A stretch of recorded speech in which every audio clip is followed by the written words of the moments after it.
Welcome, everyone, to the Criminal Justice meeting. We're going to call the meeting to order, please. Roll call. Commissioner Brown? Present. Commissioner Carter? Commissioner Harris? Present. Commissioner Herr? Commissioner Rodriguez? Vice Chair Little? Present. Chair Vieira? We have a quorum. Jen, you want to lead us in the Pledge of Allegiance? Please all rise for...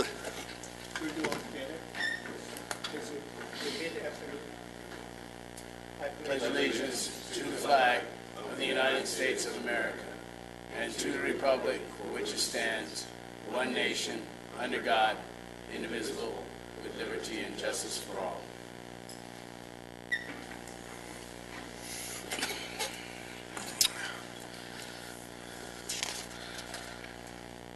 No presentations. No cards, Linda, for... Okay. Let's go right to... has everyone had a chance to review the minutes from last meeting? Yes. Okay. Do I hear a motion? Make a motion to approve. Second. We have a motion by President, a second by Commissioner Brown. Please vote.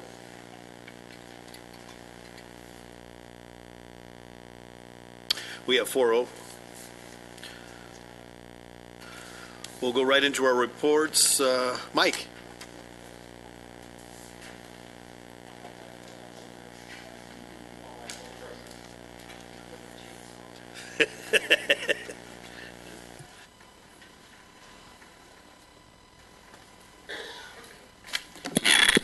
Good morning to you all, ladies and gentlemen. I'm going to start with the Crime Commission report, going over statistics, and then I'm proud to announce some of the other coming activities that we have and activities we've been involved in for this past 10 days. To start off, the Crime Commission report with the month of April. Our burglary suppression team for felony arrest.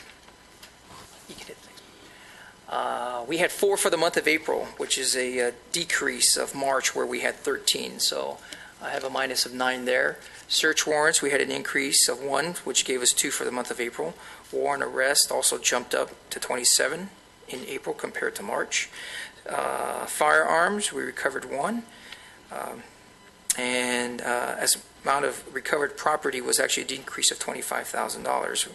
For the month of April, they recovered $10,500 worth of stolen property.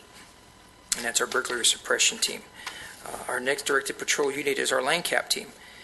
Felony arrest, they decreased to 23. Misdemeanor arrest increased up to 73, which in March they had 100, so in the month of April we had 96. So that shows a decrease of 4. Stolen vehicles that were recovered was 1 for the month of April. And firearms recovered, they did not have any. Moving right along with our robbery team. They did have an increase of 13, so in the month of April they had 26 felony arrests, 5 search warrants, no firearms were recovered from the robbery team. We did have an increase of total robbery activity for the month of April. We had 29. The previous month we had 21. Of those, 12 of those were armed robbery and 17 were strong arm robberies. I'm not sure as far as our crime prevention activity, if you've been seeing us on social media, we've been promoting It Can Wait, which is a distracted driver awareness campaign where we're telling the public if you get a text message, there's no need to answer it. There's no need to answer your phone call. Either pull over safely or it could just wait. A lot of our deputies are promoting that with scribbling "It Can Wait" and taking pictures of it and posting it on our Facebook. So just keeping the public aware of that. Many years ago, before cell phones, of course, we'd always actually wait to get home to call somebody or, put a dime or 20 cents in the public phone that don't exist anymore to contact people. We survived back then. I'm pretty sure we can survive now by just telling people to be patient on those phone calls and text messages. Last month was also domestic violence awareness, as well as child abuse awareness, which we put a lot of information on our social media, and then also at the Poppy Festival and many other public events that we had, we provided pamphlets and provided resources to those to make them aware of those resources for victims and also prevention. We did have, and a lot of that information was also distributed at our neighborhood watches. I believe we had three specific, or maybe even four. We did one in combination with Palmdale helping them out. We also promoted personal safety at Antelope Valley College when we had a presentation there, as far as being aware of your surroundings, being aware where you park your car late at night, walking with your cell phone in busy parking lots, preventing people from getting struck by vehicles, or at the same time just being aware of the criminal element that just might want to snatch your $700-800 new phone. So those are some of the things that we were educating the public on that are happening. The next slide in regards to community engagement.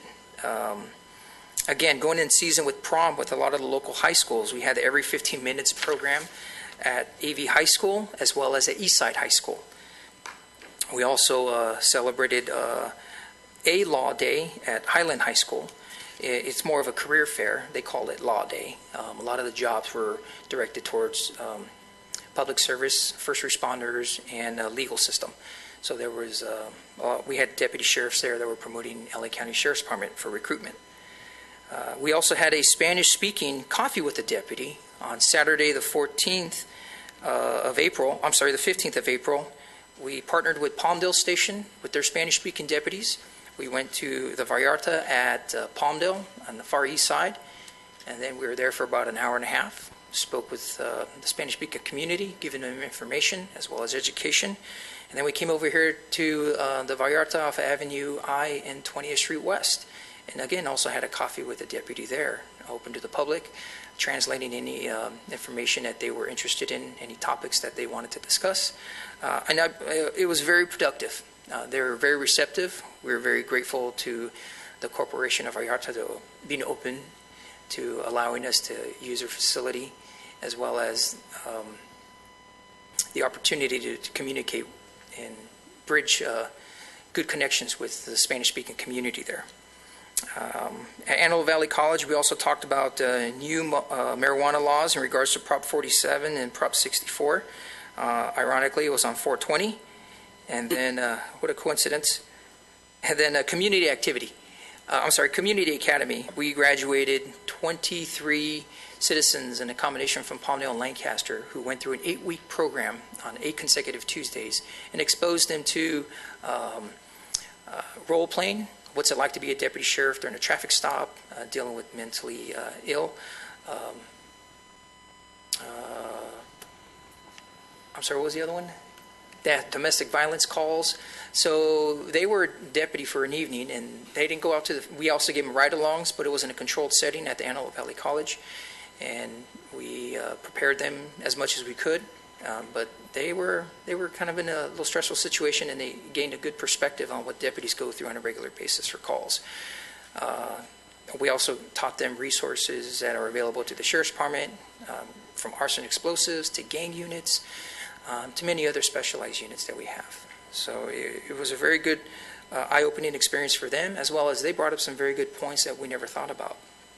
So a lot of the education really was both ways. We learned from them, and they learned from us in the community. And again, the next page is pictures of us at the Vallarta, where we were disseminating information. One of the other things that we were disseminating was most people don't, or not most people, but there's a population out there that does not understand or does not know exactly what they need to do when they're stopped by the police. So in our sheriff's station, in our lobbies, both Palmdale and Lancaster, we have these flyers, both in Spanish and English, reminding people what the vehicle code says when an emergency vehicle is going past you, to pull over to the right safely, as well as what to do when you are actually detained by law enforcement during a traffic stop. We want to keep your hands on the steering wheel. I've had experiences myself. I'm sure, many of us here in law enforcement have had various different circumstances where we just want, the driver of the vehicle and occupants just to follow our directions, where I've had experiences where people are driving 2-3 miles because they think it's a safer spot for them to park somewhere else, or they're reaching into the glove compartment because they want to give me their registration, proof of insurance, when I'd rather just them wait on the keep their hands on their steering wheel. I've had many other humorous events that happen and other things that have been pretty concerning to me. So we want to make sure that the information's out there. Not only do we're going to have it at our sheriff station, we're going to disseminate it again at our community events. And the DMV, we're trying to partner with the DMV so that new drivers also get this information both in Spanish and English. Yes, sir. Mike, real quick question, could this be available for high schools? Absolutely. Okay, I was going to say, because I have, I have a high school student that's getting ready to drive, and she thinks that she knows the laws, and Yeah. so I was just going over it, and I would think this would be very beneficial to have it at every high school and make it readily available for something that would be mandatory to be handed out to their junior, seniors, whenever you get your license anymore.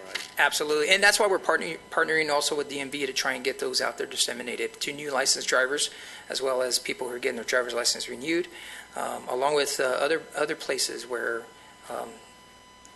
that would make sense to drop them off. High schools would be good also. Yeah. Almost like a mandatory write a report of what you just got handed out. Oh, absolutely. Absolutely. And it also lists their rights, Yes, exactly. Some people, obviously, they have concerns about law enforcement pull them over.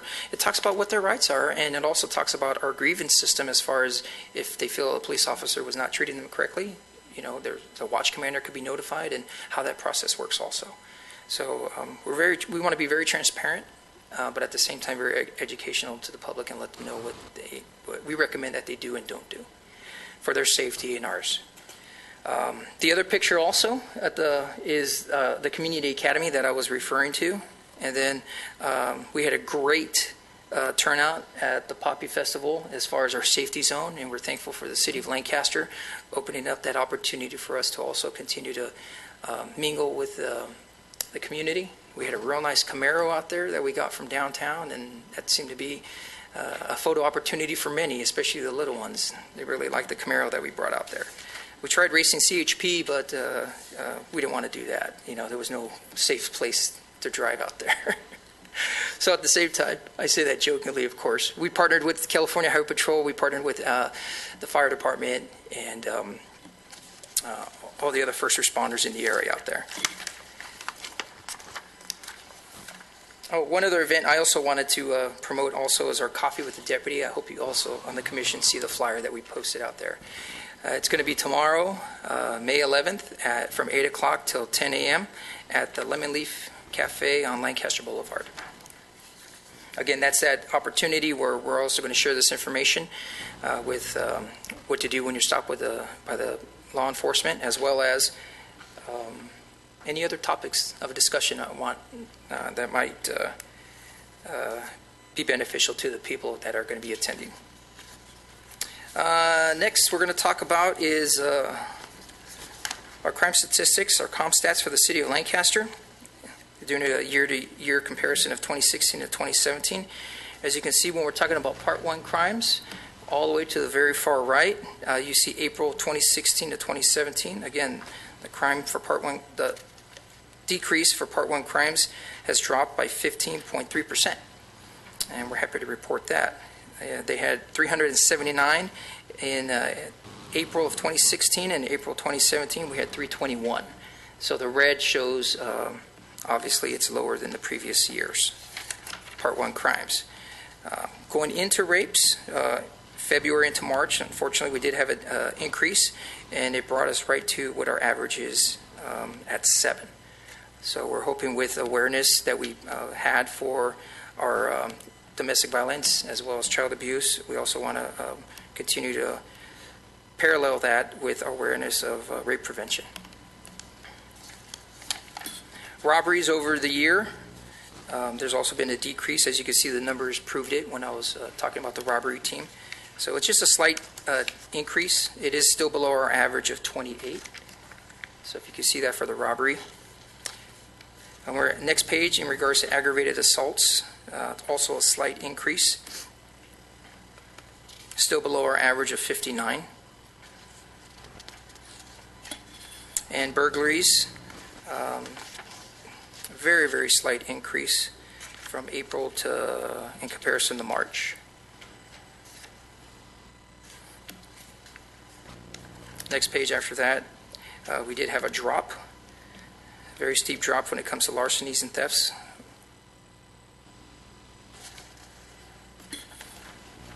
And we're talking about grand theft autos. There was an increase that did go above our average. And overall, as far as Part 1 crimes, though, we still have a decrease. So we're hoping to continue that into the summer months. Our LEAPS report, which is our law enforcement aerial platform.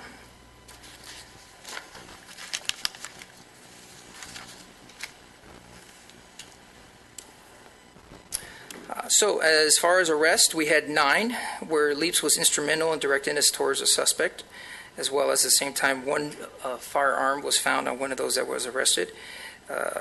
A burglary was, or 5 burglaries is where the LEAPS platform was deployed to. 3 traffic stops where deputies committed traffic stops. All 3 of those were felony stops, which was a valuable resource for us as far as getting an extra set of eyes on a vehicle where a deputy is in a high-risk situation, pointing a firearm at a felony suspect, pulling him out of the vehicle. So having that extra sense of overwatch, if you will, providing information, it builds extra confidence for a deputy, as well as it records the actual information of what's going on that could be later used for evidence. Specialized units, whether our burglary team or LANCAP team, used it in 4 occasions, and other additional offenses and circumstances, there was in 13 incidents. Breaking it down percentage-wise, 25% of the time it was used for arrest or detentions.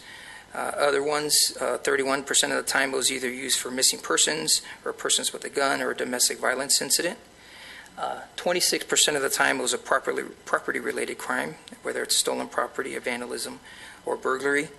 And 9% was observations. In other words, we're just flying over the general area. Sometimes I would also take it during normal school hours when I know a specific school is out on recess, and just scanning the area for any suspicious people that might be in close proximity to the school. 9% also was for abandoned vehicles, again, those traffic stops that we talked about, and or following drunk drivers or hit-and-run suspects that we were looking for. One of the things I wanted to add in the LEAPS report this year, also, or this month also, is we're in the process of, Spiral Tech is helping us out with a new antenna that we're in the process of helping with upgrading the communication capabilities of the system, as well as we currently have an upgrade of a new camera that is pretty incredible. The resolution, the clarity compared to the previous camera system is pretty good. And it's even better. So we're happy to deploy it as we're getting into the traditional busy months of spring and summer. So I know it's going to be even more beneficial as an additional resource to help us in our law enforcement efforts. I also wanted to add, in addition to it being a force multiplier in our criminal activity, but 100% of, or 99% of all the revenue, pretty darn close to 100, of the money that's spent in the budget for this program is directly spent within the city of Lancaster, creating jobs, all the fuel and all the support that goes to that. So the city spends money and it stays directly pretty much in this area. So it's beneficial to the community, as a whole. And then in the near future, also with the LEAPS program giving you an update, we're in the process of training some of our reserve deputies to also supplement our line efforts as far as manning the system, to give them more training, give them more understanding of how the system works, so that the reserve deputies also feel more involved in some of the resources that we have at the station. So they're very open to it. We have a training program that's going to be coming out here pretty soon, and those deputies are going to be very resourceful for us to help us also keep more forces and patrol units out in the field. So other than that, I think that concludes my side of the report. I can answer any questions that may be. Mike, I have a couple questions. Yes, sir. First is regarding the LEAPS program. Yes, sir. Is it my understanding that originally the LEAPS program Lancaster was the first one to implement it, and it was going to start being used in other parts of the state. Is that correct? I believe that was the initial intent, yes, sir, but we are the very first to have that program. And has it been implemented anywhere else in the state since it's been here in Lancaster? You know, I couldn't answer that as far as I know. I don't know. I know there's been other talks with other cities and municipalities that use it. As far as I understand, it has not been used at other We could ask areas. Mr. Moore. Mr. Moore may have that information if. Please, Mr. Moore, if you do. Sure. We have Come up to the podium, Archie. Thank you, sir. Sure. We have approached other municipalities and cities and counties. Their funding has been the biggest problem that they've had. I think we'll see some relief in that now for a number of reasons throughout the whole hierarchy of our government system within the United States. We'll see a relief in that. We are also preparing an unsolicited proposal that's going to the Department of Homeland Security for Border Patrol. There's a niche there that LEAPS can fill in, and we're going to pursue that. Their process of receiving proposals from industry is rather different from many other government agencies. They prefer the unsolicited proposal approach, and we're in the preparation of that right now. There's also been mention that Lee has mentioned to us to go down, and we haven't established that yet, but we're preparing for that, to go down and brief the LASD, the sheriff, for the entire county. And that's pretty much where we stand. We've given a number of demonstrations. We've partnered with the city with a number of presentations early in the program with a number of municipalities as well as counties within the state of California. Thank you very much. You're more than welcome. Commissioner Harris, can I weigh in? First of all, Archie, they've been amazing to work with as far as flexibility and always looking at ways to enhance the system. Tim O'Quinn over there, he's kind of being hiding out. Tim is ex-LASD and retired, and has had some insight on developing this whole process as far as taking the burden for resource management off the city's hands to be able to manage the operation at the station at no cost to us. So that's something that's been huge, and that's very innovative. The other side of this thing is, as far as I think for us, it's unique because how the system does work for us in our community and our layout is, and then Archie's been working on ways to adapt that to other areas based on their terrain and issues there, and they have with shared resources. So that's kind of the focus right now, is moving a direction where you have some municipalities within the Sheriff's Department that have Lakewood Station, what is 4 cities work out of Lakewood Station. I mean, you have opportunities there for shared resource management of a system like that that would work very well with cities that are in close proximity. And the reality of it is probably what we should do is come forward and go back through exactly how this came about, with the collaboration with concerns that were addressed out there through the ACLU and other entities, and how this system, comparably to like a drone type system, how it operates and what the cost is compared to helicopter service, and kind of reintroduce it to the public and to the commission. We'd like that done. I'd like to add one other thing. The partnership between the City of Lancaster, Los Angeles County Sheriff's Department, and us, you couldn't ask for a better team. The willingness to be flexible and work together is one of the reasons why LEAPS is so successful. It truly is. I have no doubt in that. Thank you. It really is. Thank you. Thank you, sir. One other question, Mike. Yes, sir. Looking at the total Part 1, it looks like from July of last year moving forward up till now, there's been a consistent decrease in the Part 1 crimes. What would be your number one reasoning for that? Well, we'd like to think, I mean, numbers are numbers. You really can't put our 100% reasoning why it is, but we know that we've been very aggressive as far as in our social media, as well as our crime prevention, going to different communities, being very active with the community in regards to prevention, burglaries and stuff like that. So we think of prevention was a big key, and just another thing is the community as a whole has partnered with us and reported suspicious activity where we've made observation arrests. Some of those, I wish I had the data to show what our observation arrest is, but we've been very active in preventing some of those crimes from happening. So we're thankful for the community partnering with us, as well as, we don't want to take all the credit, because the community was really the main reason, I would think, of why we're doing that. And I think the statistics show that in our observations arrest. Again, I don't have the numbers. I'll bring that out next month. But, and then just partnering with different organizations, churches, schools, and focusing on crime prevention and education. People locking up their houses better, and that's just one small example of many. Well, speaking as a commissioner in the member community, thank you. That's good to see. Thank you, sir. Appreciate that. Thanks, Mike. Any other questions? I do have one closing comment. Now, is there any other comments you want to say, sir? Oh, thank you. Appreciate that. Yeah. I do want to thank you. I appreciate that. Not only all the members here, but all the associations and organizations. I think I speak on behalf of Lancaster Sheriff Station and Palmdale Sheriff Station and all law enforcement in this local community. We've been extremely touched and grateful for the recognition that we've had this month in regards to Law Enforcement Appreciation Month. I know I personally, while dealing with the public, we've gotten a lot of thank yous and a lot of appreciation for our efforts as first responders. Law Day was kind of the beginning, along with Lancaster Baptist Church recognizing all first responders, and many other events throughout the calendar of this month, or of May, of Law Enforcement Appreciation Month. We've gotten so many thank yous, so many appreciations from business owners, school kids, school-age children, organizations, and it's really heartfelt. And I know many deputies have told me, I said, hey, this has been really, really good. And I want to echo that from all the deputies to the community out there. We thank you for your support, and we'll continue to do the work we do. It helps us, continue to drudge along.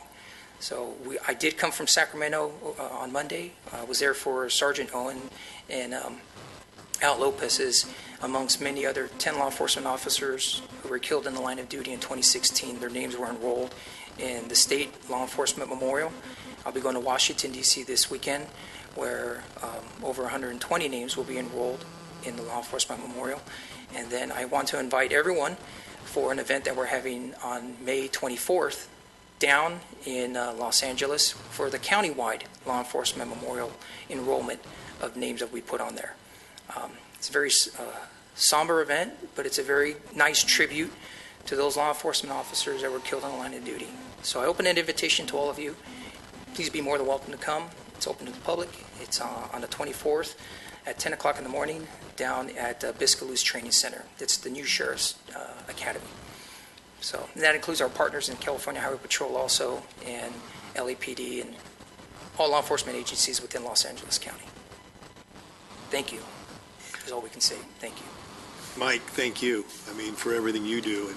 And you should be thanked every day in your Sheriff's Department, Mr. Franklin, the CHP, Mr. Dorico, City Attorney. For what you guys do out there every day to make us be able to do with the things that we were able to do.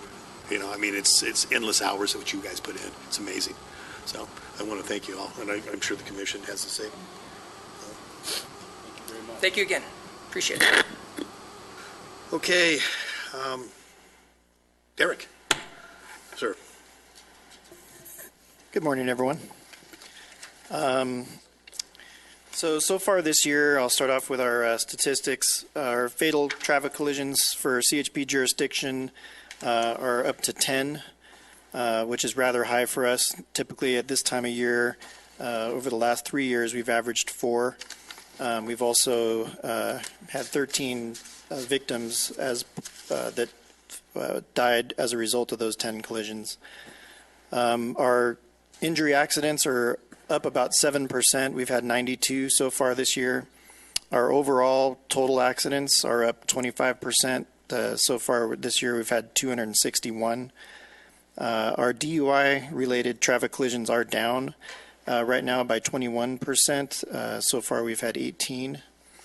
And we continue to struggle with staffing. The good news is our statewide, our vacancies, we used to have last year at this time, 425 vacancies statewide in the Highway Patrol. So when the commissioner would request more personnel, we would be turned down because we weren't able to fill the vacant positions that we currently have.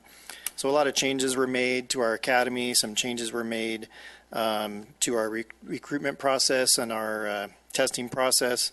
And so we've whittled that down to 125 vacancies statewide, and we're hoping to close it to zero soon. And once that happens, I've already started preparations for our local area, gathering statistics and information so that I can request that some of those new positions go are allotted to the Antelope Valley, because we're in serious need of more help to be able to cover the large area that we're responsible for out here.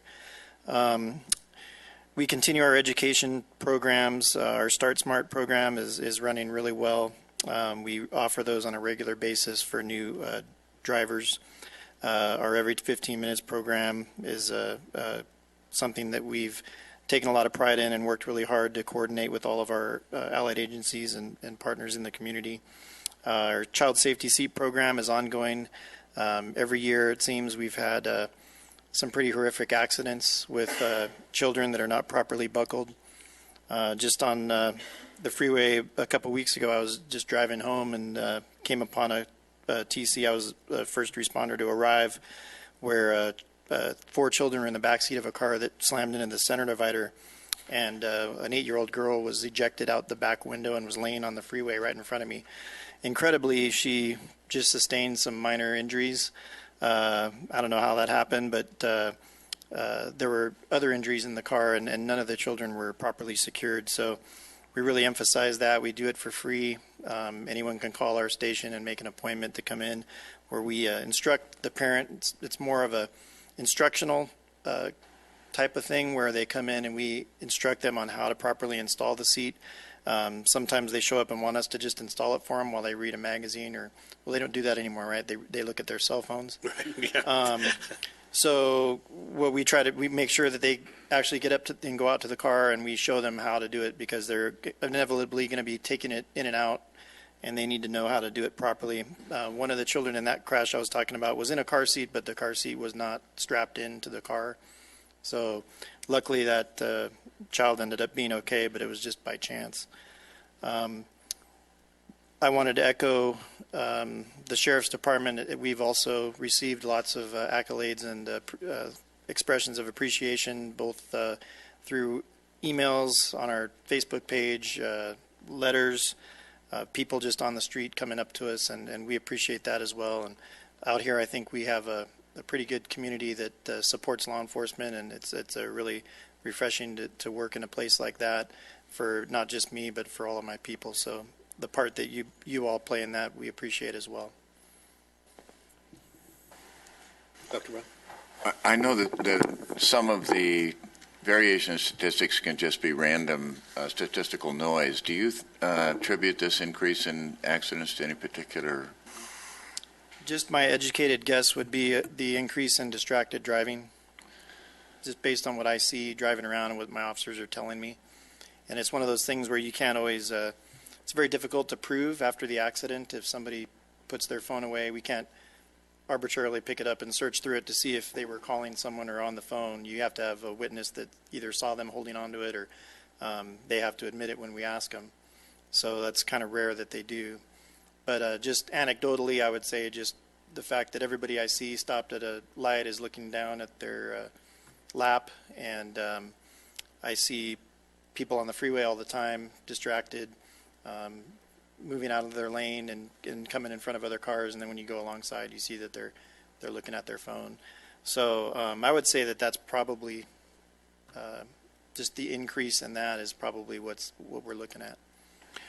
Other than education, is there any other prophylactic program that anybody's proposed that might decrease the use of distracted driving? Well, other than cell phones? education, we do have the new law that came out, which will make it a lot more practical for our officers and for all agencies to be able to enforce the distracted driving laws.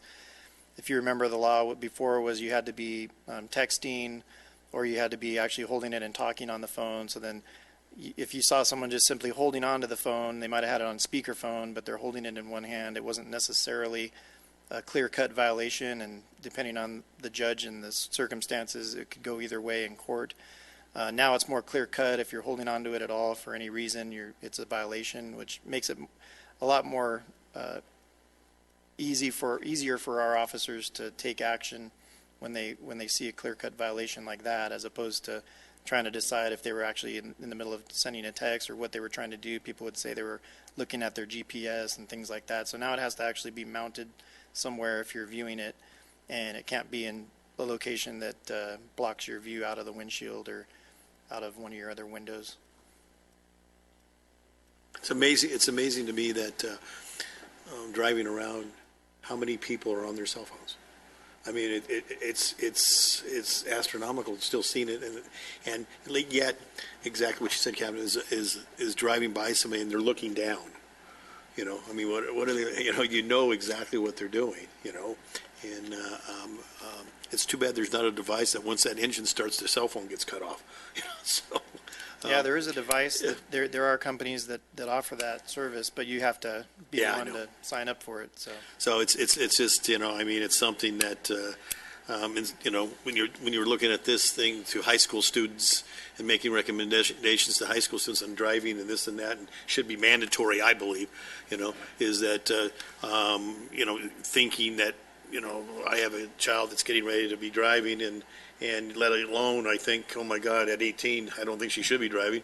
Yet it's scary to think that you got cell phones, you got the music blaring, you got everything else, and so it's amazing to me that everywhere you go, you're seeing more and more people on their phones, and we have a law that says you can't be on them. So amazing. So, Captain, thank you for everything you and the CHP does. Thank you so much, sir. Mr. Franklin. Good morning. The statistics that I have, unfortunately, are not are only through March. As of this morning, April has not yet been published. But again, this is for all of the Antelope Valley, not just for Lancaster. And that would include, by the way, and I don't think I've mentioned this before, but we also file a pretty significant amount of the prison cases, and as you can imagine, there's a boatload of crimes that are committed in state prison. So these numbers also reflect those. But in March, we filed 233 felonies, rejected 220, and through March, we filed a total of 675 felonies. As for misdemeanors, in March, 651, reject 163, and through March, year to date, 2,015 misdemeanors. Finally, I would again just like to reiterate and thank everybody who was responsible for and attended the key ceremony. It was very inspirational and humbling to me, and I think even more importantly to the troops in the Antelope Valley DA's branch. My assistant head, Ron Gowdy, I think kind of summed it up best, and he's excellent, by the way. He's probably the best assistant head I've had up here, and he really gets it and understands what the mission's all about. But after the ceremony, we were up in the library. It had pizza and salad and with all the troops. And toward the end of it, he said, today was a great day. He goes, I'm always happy and proud to be a DA, but today I'm really proud to be a DA because you get that recognition from the community that we are making a difference and that in a community that's extremely appreciative.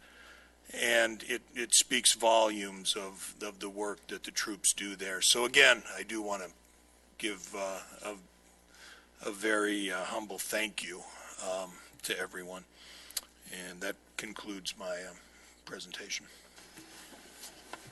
I just wanted to comment. I know that, and I wanted to thank Mr. Franklin to be aggressive in filing felony cases. Gets pushback, political pushback from the public defender's office and from sometimes from the court system itself, because when you go to trial rather than settle cases, it takes time and energy on the part of the system, and the system has a way of pushing back. So I really appreciate that you have pushed back against that sort of systemic lethargy that can result in a lot of plea bargains in cases where prosecution is probably the right answer. Thanks. Anything else? Mr. Franklin, thank you so much, sir. Jocelyn, City Attorney. Good morning. Just a couple of things we're working on. Actually, Lee and I together are working with the Special Victims Bureau of the Sheriff's Department to put together new training for mandatory reporting procedures. We have a number of employees and a lot of staff, particularly in the Parks Department, who work with children, after-school programs and the like, and they are, of course, mandatory reporters. We're trying to streamline that system, make it almost foolproof for a line person to know when they should report and when they don't need to report. So we're working on coordinating that training with all of the appropriate staff, and we'll have that done, I'm hoping, by the middle of summer and ready to go. Another thing the City Attorney's Office is working on, we've been talking about it for a while, I'm really going to try to get going on it, is to put together a group of people both within the city and the various departments and external agencies, fire, health, AVA, QMD, so that we can come together maybe once every couple of months and talk through our problem properties, our problem businesses, whatever other issues we have. Because we've found in the past that if there's a code enforcement or a public safety issue at a property, there's quite often some other component that affects other agencies, certainly other departments within the city. We were just speaking with Russ about one that we worked on last year, a business that had impacted the fire department, AVA, QMD, and public safety and code enforcement, and we collectively got that put together and shut down. So we want to move that forward and make more progress in that regard. I'll be bringing you up to date on that as we get that group formed and give you periodic updates. And that's all I have for today. Any questions? Thanks, Jocelyn. Thanks, Jocelyn. Mr. DeRico. Mike did a great job presenting, but Ed and Commissioner Harris, thanks for bringing a point to that on that steady decline since last July. That has been a joint effort between all the members in here as well as community members. I'd like to welcome folks from our Pastors Association here that have been coming to our meetings, working collectively with them through their churches, as well as all the different partners that work out there in the community. And what I'd like to do is I'm going to be bringing forward a presentation for the commission as well as the city council sometime in June to show who all those individuals are and what different things we're working on in that restorative justice model. So that'll be something I think probably a lot of people in the public don't realize, the level of collaboration that takes place with all the agencies and the community and different groups in the community and nonprofits and everything to work collectively in that restorative mindset. And as you know, Randy, we talk about this all the time. We're not going to rest our way out of issues we have in our community, and we have a temporary impact on crime, but especially in light of today's legislation and things that continually are working against us, coming up with more innovative ways to stop folks at that initial violation, to change that behavior and give people a new direction, and then restore those individuals that are actually interested in changing their lives at a point when they've affected themselves probably for the future. So those are things that I think is really something we're focusing on now, because we're trying to look at areas that we can work with agencies in the community that we really have an impact. We can make a difference. We can't control what comes out of the legislature other than when we vote, and the community to understand when something's not appropriate and how it's being sold to the community, but more to work on how the things we can affect, how we do that. I'm going to say, when you've seen that decline, that has been a major effort since last July, moving resources around, working interagency with all the partners out there, The sheriff's station had a great report that they don't do anymore, was based on the activity report for the station, and continually Lancaster Station was the highest by a large percentage of self-initiated activity and contact out there in the community. And if, for example, like I said before, just in 2 reporting districts, we had over 33,000 contacts by law enforcement over a 2-year period. So that just tells you self-initiated contact, as well as only 1,472 of those were calls for service. The rest was all initiated by contact by law enforcement. That tells you what kind of effort's being put in place.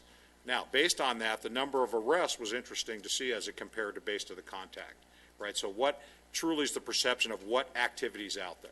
And we can go on all day about how Part 1 crime is stated, like larcenies being there, but some Part 2 is definitely, to me, more of impact on the community than some Part 1 crimes are categorized. But the FBI gives us a standard and it's mandated, and we have to report it that way. But it's not always a reflection or gives the proper perception of what's taking place in the community.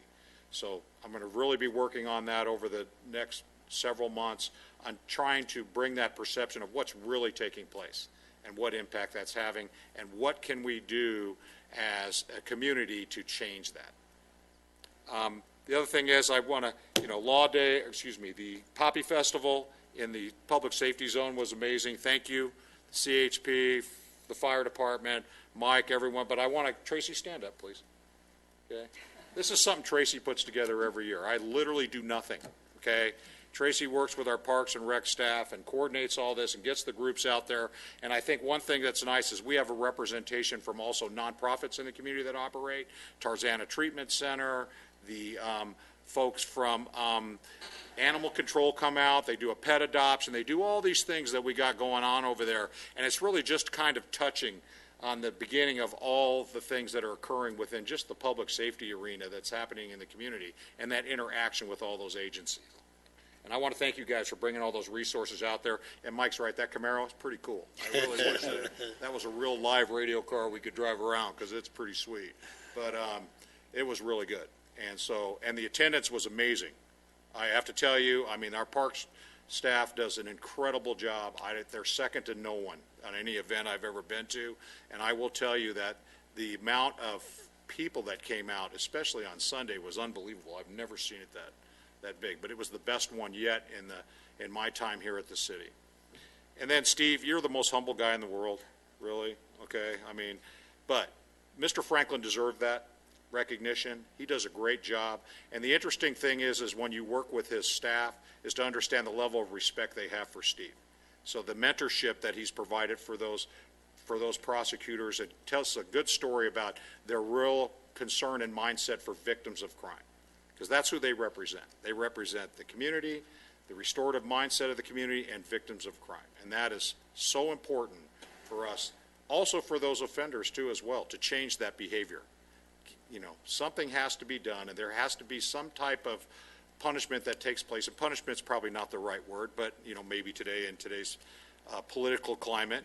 But the reality is I always use the example I had as a child. When my mom used to counsel me, I used to think as a kid, well, I could probably do that again. Mom's just going to talk to me. When my father gave me, like, the real thing I deserved, believe me, I never thought about doing that again. Okay, so I think it's to get the attention of people at that first stage of whatever that violation is, and hopefully it doesn't occur again. A lessons learned, we move forward, they become productive people in our community, and that's what we should focus on. But Steve, you do a great job there, and you probably get tired of me saying this, but I appreciate what you do. Thank you, Mr. Dorico. And again, Mr. Franklin, thank you and all law enforcement personnel. So.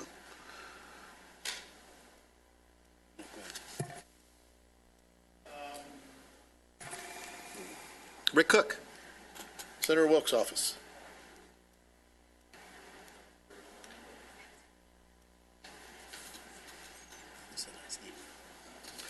You know, I just want to stand here just to press the button. You know, everyone else gets to do it, and I never get to touch the button. Thank you, Vice Chairman Little and Commissioners. And once again, good to see 3 out of 4 of you. Mark, we had a meeting earlier this morning. You weren't there. So. Just to bring you on a quick update of the Senator's bills as we're moving forward, SB 139 right now, we're looking for a new hearing date on the synthetic drug bill, which allows cities and counties to regulate or ban synthetic drugs. We're not getting a lot of momentum on that bill this year. We're probably going to look at it again next year. SB 146, we're calling it the CMEX Megamind bill, which I don't know if a lot of you that travel the 14 freeway down to LA, but CMEX is trying to build, you kind of see it right before you get into Sand Canyon Road, that little outcropping on your left-hand side of the road. Well, CMEX is trying to and looking to build a huge mine system there. The senator is not in favor of it. We're looking at the State Water Resources Control Board, and we found that there's an unarmored three-spined stickleback fish that actually lives up in the canyon. So it looks like it may just fall apart on its own little fish. So we're looking at it might create almost 2,000 more trucks on the road when that mine is up and operational, and that's what the senator's really looking at about. SB 259, which is the state government transparency bill, it's failed in committee. This is the bill that imposes a $20,000 civil liability for a state agency or department head who knowingly submits a false, misleading report to the legislator. Like I said, it failed in committee, but it has been granted reconsideration, so we'll probably look at that again, if not later on this year, if possible as a spot bill, or probably next year. SB 283, Development Disability, which changes the age of onset for developmentally disabled from age 18 to 22. That's set for hearing on May 15th. SB 341, which is Accountability and Government Oversight, allows for an extension of terms of members that serve on bond oversight committees to provide better oversight and consistency. It has passed the Senate, is now in the Assembly, and it was first read on March 30th. SB 467, Remote Appearance in Courts. It's set for hearing on May 15th. This modernizes and resolves issues concerning the use of technology in remote court appearances. SB 634, which really has not a lot to do with the Antelope Valley, but due to law, creates a Santa Clarita Valley District as a public entity. Castaic Water Agency and Santa Clarita Water Agency want to merge into one water agency. And finally, SB 792, which is close to Dr. Brown's and mine heart, establishes an oversight commission for the LA County Trauma Network and Measure B funding. This is moving ahead pretty good, except now it's going to the appropriations, which everyone says that you move into appropriations might be the killing of a bill. We think we can get it out of appropriations, but the hearing is set for May 15th. And also I want to invite all of you. We do a little event here in the Antelope Valley. We call it our small business outreach, and we're doing another open house, small business open house in Rancho Wellness, which is on Rancho Vista Boulevard on Friday from 2 to 4. We've done a small business outreach and open house at Bravery Brewing and at Ventura Graphics in the past.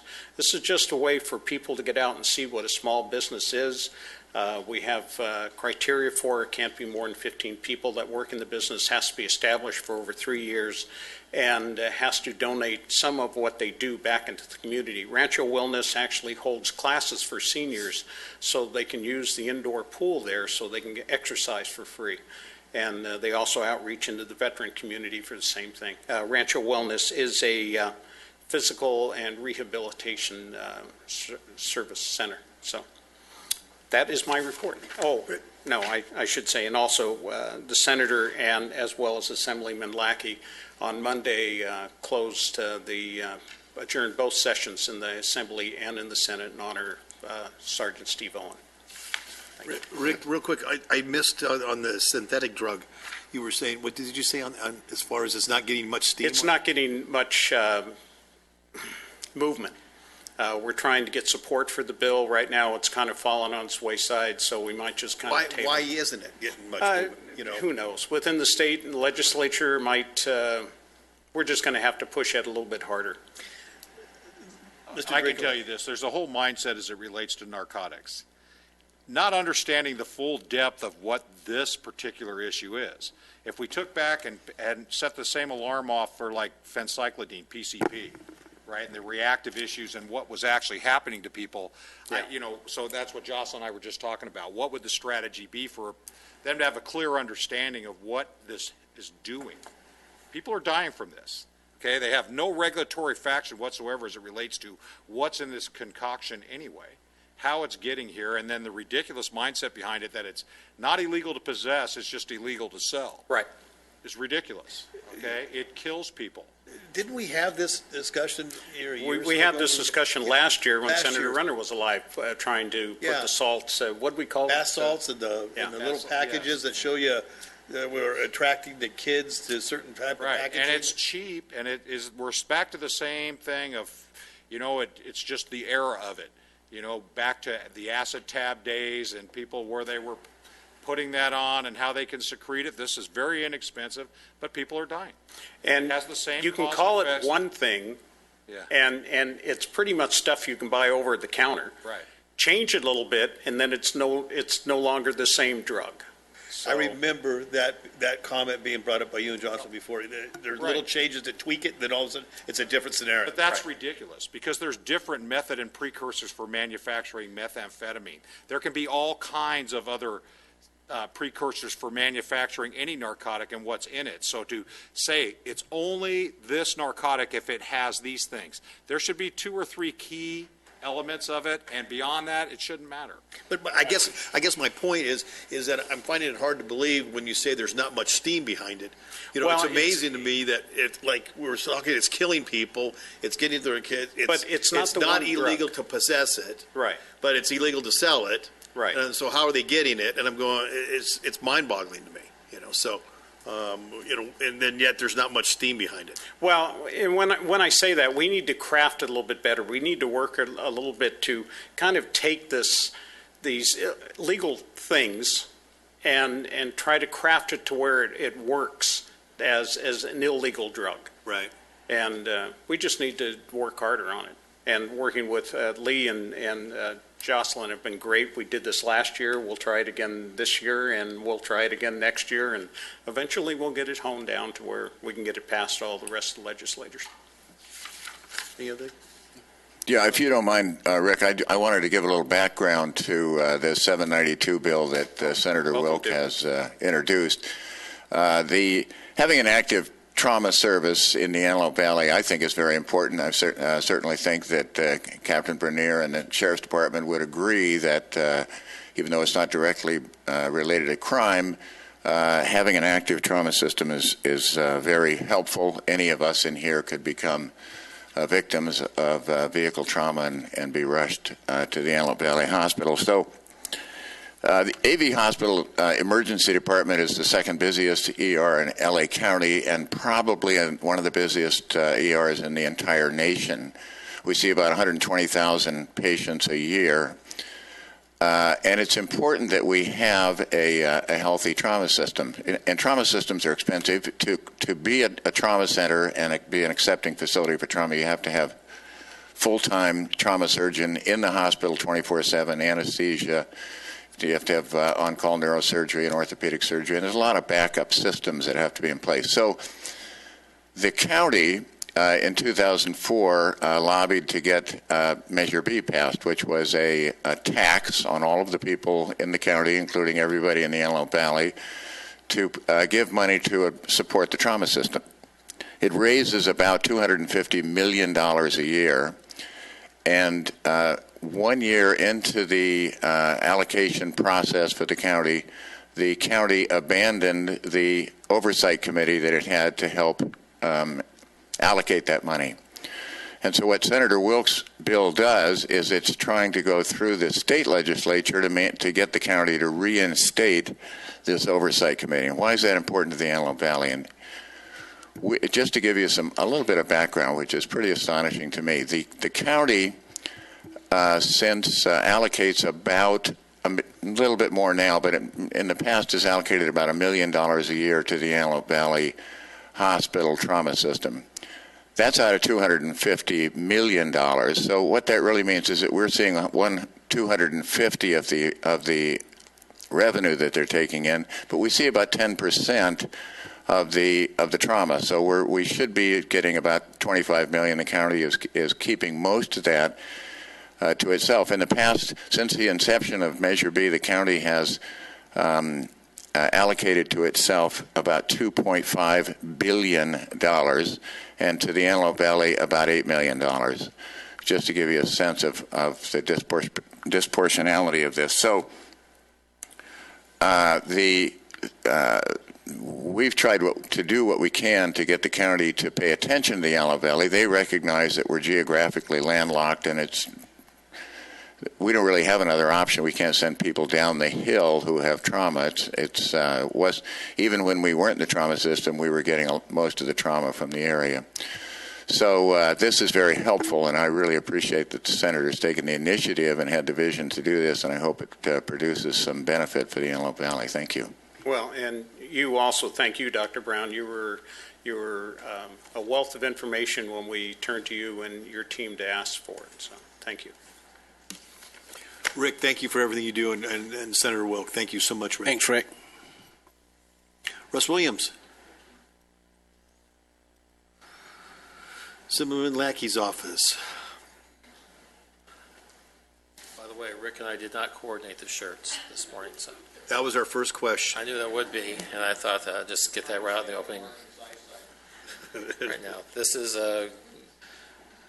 Green May. Next month is Fuchsia, I think, or something like that.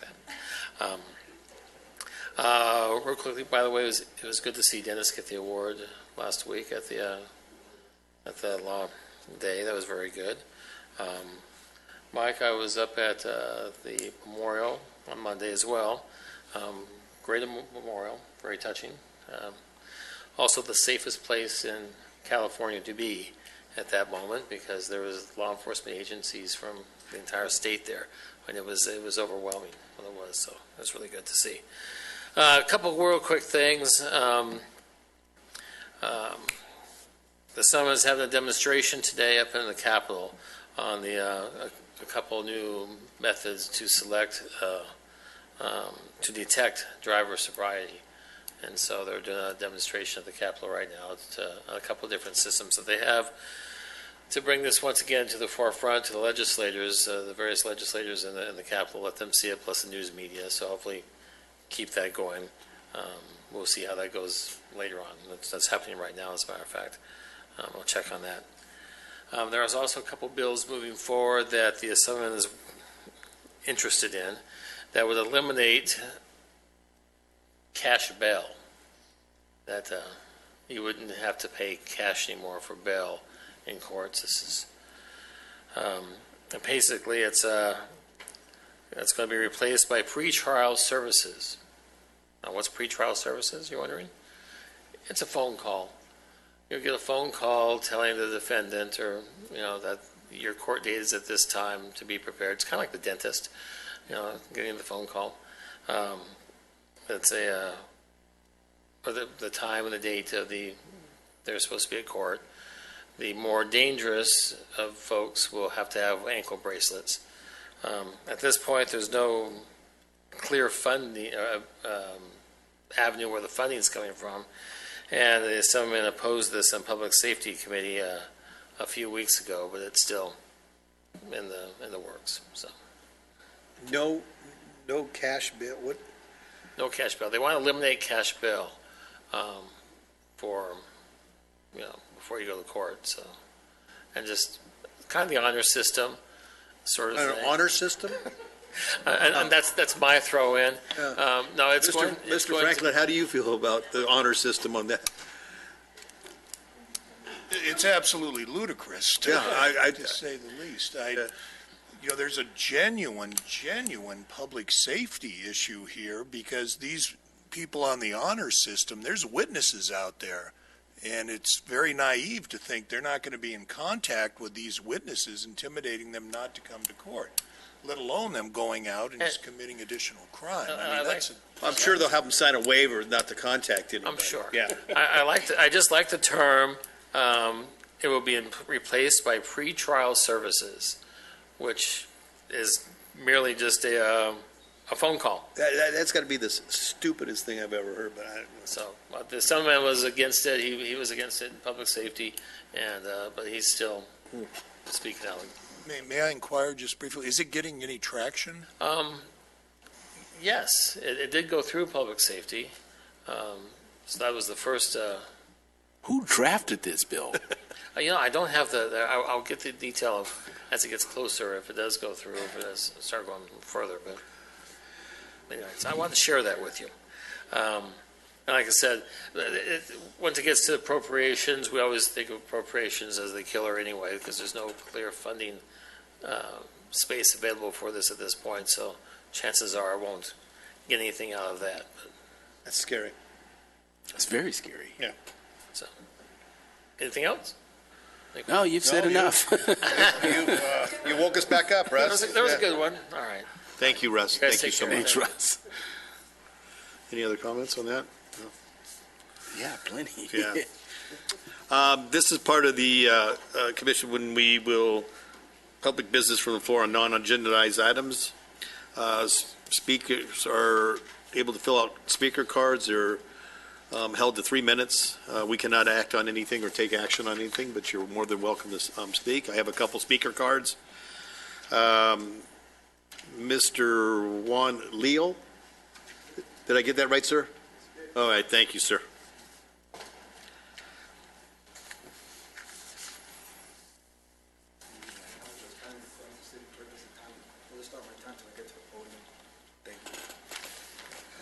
Hello, you guys know me already by now. My name is Juan Leo. I'm here to speak about many different things. I always seem to run out of time. I understand the DA's office right now is currently investigating the Palmdale city mayor, and for reasons that they're not saying. That's fine. They don't want to, but I'll go ahead and recommend what the DA should also be investigating. They should be possibly investigating what I call, in my opinion, to be either criminally negligent city officials, such as DeRico and others. For many times, I was reporting on an illegal Lancaster group home, that was city licensed and county funded, involved in many criminal activities. When I made several reports, eventually I got a visit from Deputy Jordan telling me, you've already made the report. They don't care and they don't want to do anything with it. If you don't like it, sell the house, right? I'm kind of paraphrasing. City manager has the video. Lieutenant Harris has the video. So for public officials to not care about public health and safety, I mean, I think there's a word for that. It's called wanton disregard. Also, I'd like to go ahead and now, this also involves line deputies. Now, I have reports of deputies lying here on these criminal reports. I was accused of crimes that I didn't commit, that I was factually innocent of, that I am factually innocent of.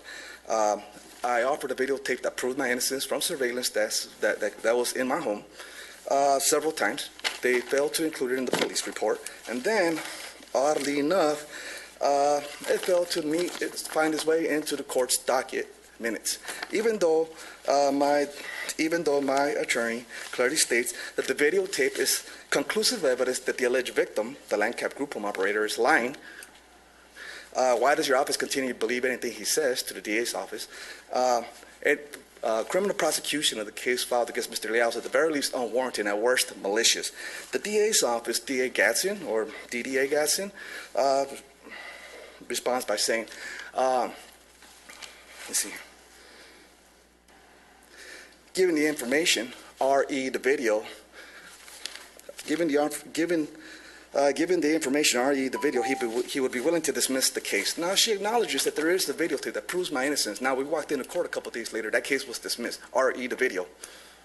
Somehow, not only did it fail to find its way into the police report itself, it failed to find itself into the court's docket minutes as evidence. How that is, I'd like to know. I'd love to know. I seem to have run out of time, but I will be back. I'm not done. Thank you for your time. Thank you, Mr. Liu. I wasn't quite sure, but I believe it's Mr. DeRico. So, Thank you. No, it's not Dorico, it's Mr. Dorico. So I just wanted to go under, yeah. So, Mr. David Paul.